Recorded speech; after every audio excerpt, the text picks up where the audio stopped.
Hey, it's Rob with Joyful Miles, and welcome to Jammin On The Run. Small group today. We've just got Laura with us today.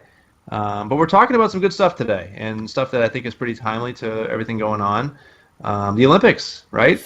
The The Olympics! Olympics in Rio. Yeah, Yay or nay? fantastic. Very I yay, right? love the Olympics this year. I think, we always can talk about the problems that go with any Olympic in any country, but I think overall, very, very good, very exciting. And I think we have a lot to talk about today, right? Yes, it's So going to be good. let's get to it.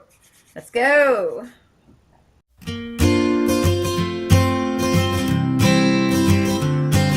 This is the first time I've actually watched the Olympics as an athlete because I didn't That's start true. running Yeah, me until too. late 2012, and Same my here. first half marathon was February 2013. So I really, really enjoyed watching it this year because especially the marathon, because that's my sport. That's our sport. We run marathons. We're doing the Mhm. same event that they did, of course, like Doing a lot better than we are. triple the time. Right. So I found it just really fascinating, and we were at the beach, and even though we were on vacation, we watched a lot of the Olympics because someone would put it on, and then we would just find ourselves glued to the TV. So, Well, that's what I think that's what I love about the Olympics is it just becomes much must-watch TV, and you start caring about these events you would never watch on their own. I'm right. not going to watch, table tennis or, even the swimming stuff. I mean, that's not usually something I'm going to sit down and watch. I mean, the gymnastic stuff's always really cool, but Hmm. like the running. I mean, running is not generally something riveting to watch, but you start getting into it and you hear the stories, and then Right. to see these things. And the thing that always kills me about these Olympics, every time you watch them, it's like you look at these world records and then you think, no way can these records still be broken, and they continuously happen. Like people still are Continuously. able to do it. Did you see the hammer throw? The chick from No, see, I Poland? didn't see any of the track and field stuff. Oh my Lord, that gal, she was like, it's where you have to spin like 5 or 6 times and you chuck Hmm. this hammer, and she was just amazing. She blew us away, and it was amazing. Like as soon as she let go, she didn't even see where it went. She knew, she was hollering. She knew that she was on it.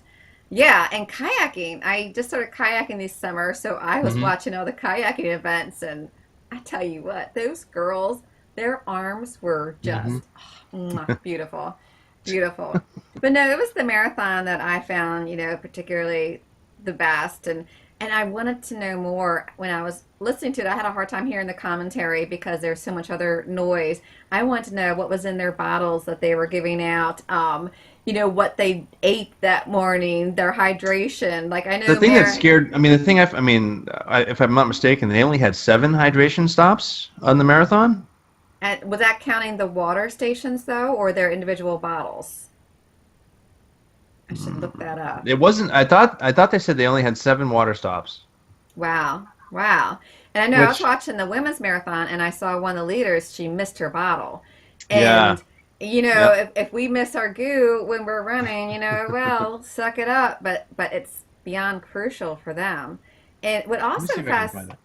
fascinated me was when I was watching the men, they had like 30 to 35 in that front pack for the longest time. And me, I would be claustrophobic. I would Yeah. worry about clipping someone or being clipped, and the mental strength that all of these athletes have for that extended period of time. Like when you run a shorter race, like, the 100 meter or something, you start, it's done. They had to be mentally on for a little over 2 hours. I mean, that had to have been draining in itself to constantly think and pace and evaluate Yeah. and all that. And God, let's get to Galen Rupp. Oh my goodness. His second marathon, Rob. That's just like, I mean, yes, he's been an athlete, since high school. He started running track in high school, but still, marathon is a whole new breed. So he did amazing. It was really amazing to watch. And what The about mental like, piece is. go ahead, go ahead. I'm just saying the mental piece is what impresses me because, like, even today I just did 6 miles today, and like you get to these mental spots where it's like I can't go anymore. I have to slow down, or I have to stop, or I don't have any more water with me, or it's because with my route I I have to can go. pee. Yeah, or I don't want to go too far from my house because I don't want to get out there, and just that mental like I can't get back, and it's just a constant battle with yourself. And I think that's why it's part of the attraction too. Right. You know, because it's a real test of how strong are you? Like Yeah. how much do you want this? You And know, also so think of the distractions. Like Bob made the comment about the vans and the motorcycles that were there both yeah. to film and for security. There's got to be some fumes, the noise. They were so close Well, at times. I noticed that with the women because they had the leaders were like legit right behind that truck. And Right. that's exactly what I was thinking. Like, just wouldn't you? Because I run on the street all the time. You have cars that blow by and you get the fumes in your face. You're like, Hmm. ugh, you know. And these guys are running. I That's mean, I'm running like a 10-minute mile. They're running like a 5-minute mile. right, right. You know, that's a huge difference. Yeah, yeah, it was just amazing. And I liked the one part. I know there was a lot of about like Megan was talking about the sportsmanship with the two Hmm. gals. What race was that? I missed that one where they collided into each other and the US gal helped up the other gal and they both finished it. But during the marathon for the men, particularly, I noticed at one point they all got the water, and like the guys in front, they would pass that water bottle around to others so they could splash some on or use the Hmm. sponge or take a sip. And I was like, wow, that's really cool, you know. And they weren't Yeah, just from the same country, too. and Yeah. then the 10,000 meter, Galen Roop and Mo Farah collided. Well, Galen Roop kind of like ran into Mo Farah, and these guys train together. They're friends. Yes, yes, I saw And that. he was concerned right away, and he kind of held back, you know, to make sure that he was able to get up and get going again. And then Mo Farah goes and wins the race. You know, it's just like, That was amazing. you That know, was I mean, amazing. that's crazy. Well, I did see the part where Galen Rupp was saying that maybe he should take the sign that he did better in marathoning, that maybe that is his sport now. Mm. Yeah, thank you.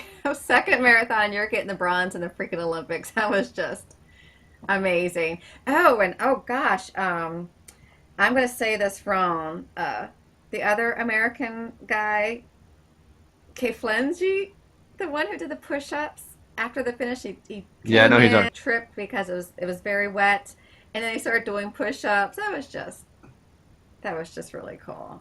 And then you got guys Unreal. like Usain Bolt out there that just they make it look so easy. Yeah. You know, he's not breaking a sweat. He's smiling for the camera while having this huge lead on these guys who are like trying their best to catch up with them. And it's just like, I don't know how these guys do it. Phew. They were born to run. Like that's an original phrase. They were. And I thought it was also really cool how, and this was surprising to me. I didn't know that a Kenyan had never won in the women's marathon. Which is surprising because being in Very Boston, that's all that ever surprising. wins. You know, they Right, can't. They're like machines. It's crazy. right. So even though Shailene Flanagan came in sixth, I kind of Mm. did think And that she was killed really it. cool. She was I was at the 10K this year with her. She killed it at the 10K this year. Oh my goodness. Yeah, she's just amazing.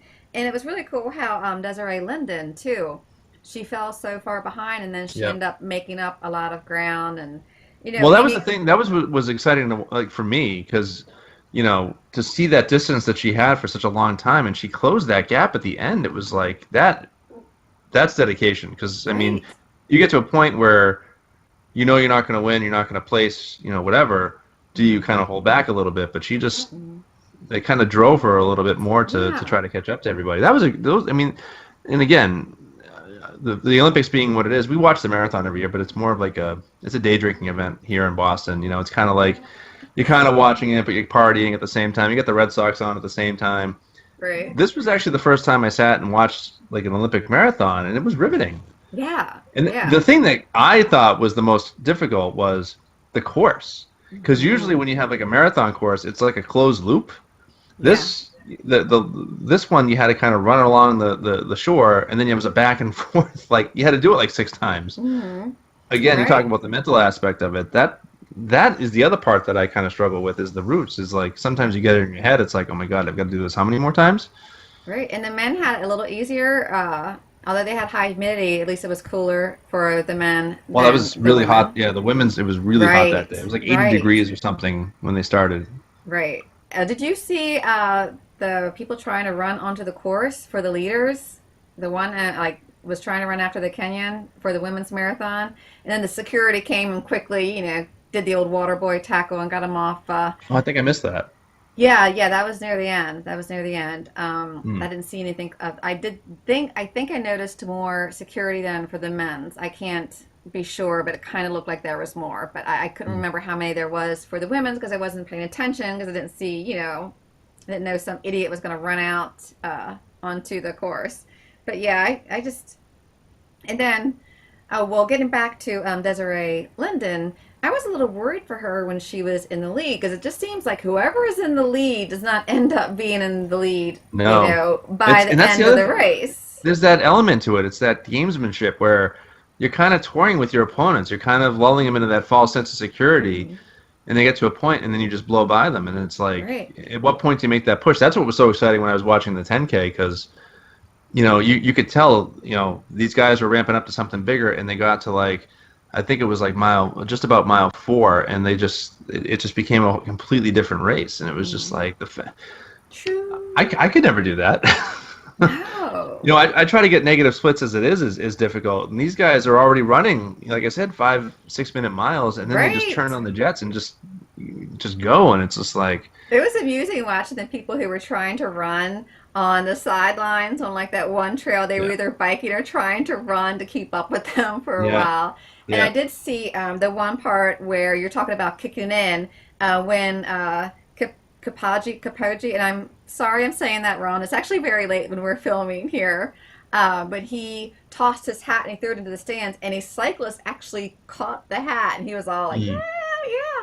And they said that's his sign when he takes off his hat and he throws it that he's about ready to kick it into gear, and that's exactly what he did. And then once he was out there, it was like sayonara. There's no one catching him. It was really amazing to watch, and Yeah, but that's you know, something you don't consider, like the strategy aspect of these races yeah, too. Like you think just right, run, just yep, go, right? That's what you have to do. But yeah, you have to kind of approach it like you got to know your opponents, you got to know the course, you got to know like when do you have to really push it. And like I said, these guys are already pushing it much stronger than I'll ever know. So I think that'll wrap it up for us this week on yes. We've been another. chatting quite a while. Yeah, I think we should cut it. Um, but if you liked what you saw, give us a like, give us the thumbs up. Please follow us on any of our different media outlets, and leave a comment. If you have any questions, please shout them out. We'll give you the shout out on our end as a result, and we'll get back to you absolutely. This doesn't happen without you guys, and that's why we're here. We're here for you. So give us a shout, and we'll see you next week. Happy running.